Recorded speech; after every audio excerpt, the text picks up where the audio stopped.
We good? All right, go for Chris. Chris, you were quick to tweet about DeAndre's addition to the team. How are you feeling about it? Feeling really good, with the acquisition of D-Hop. Me and him conversed about this like 2 years ago. We was in Miami just talking about what it'll look like, how successful I think he can be in this offense with Pat and the offensive minded Coach Reed. And we finally got him here, so I'm excited about it. What was that conversation like? Trying to, I guess, pitch DeAndre on the idea of Kansas City and on the Chiefs, and just how receptive was he back then, I guess, 2 years ago? I mean, we both agreed that he'll be super successful with this offense. Just at the time, there was a lot of things going on, and unfortunately, we wasn't able to acquire him at the time. But how life works, it's a full circle, man. And unfortunately, with injuries, we needed a wide receiver, and full circle moment, man. We was able to get. Chris, just to be clear, you said in Miami. Was that just like an off-season workouts? What specifically, where were you guys? I think we was at an event in Miami, a fishing event, 2 years ago. Yeah.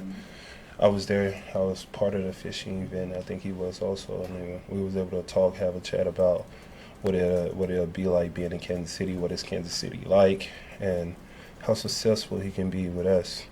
Yeah, remember who's the better fisher? Who? The better fisher. Of course, come on, man. Listen, it's when you go about fishing in this league, I feel like I'm one of the top. I fish with Peter Miller. I fish with the legends of the sea. So, what can I say? Tomato. There's not many of you guys over 30 here on this team. So, do you guys kind of bond together, the older vets, and are you happy to have someone else in the 30-plus club? Continue to remind me that I'm old. Thank you. No, I feel like age is just a number. It's more so of all of the ability, the mental aspect, and what we're able to bring to this team. You look at a guy like Travis Kelce, who is pushing 40, and who is still able to do it at a high level.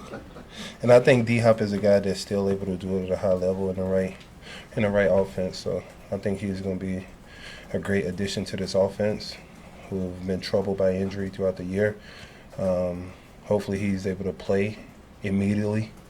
We can use his ability on the outside, inside, and definitely for him to win one-on-one matchups. Chris, how do you think that Raiders game affected the team last year in terms of whether it brought you guys together and sort of set the tone for the rest?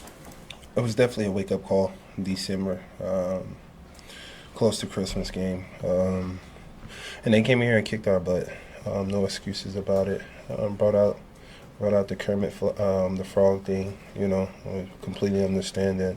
The last time we played them, we got our butt kicked. They outplayed us on all phases of the ball. So this year we're aware of that. We can hold it in the back of our heads and see if we can have a different outcome this game. Did you feel like, in the long run, that game, did you guys get some good in terms of the wake-up call and everything? What they say, you learn a lot from a loss. So we was able to learn a lot, and you grow when you face adversity. So that was an adversity game for us mentally, and we was able to bounce back from it and learn a lot from it also. Chris, George seemed to be pretty active in San Francisco. Just wondered what you thought of his performance in that game. I love George's performance in that game. Not only was he active, he was flying around. He was not complaining.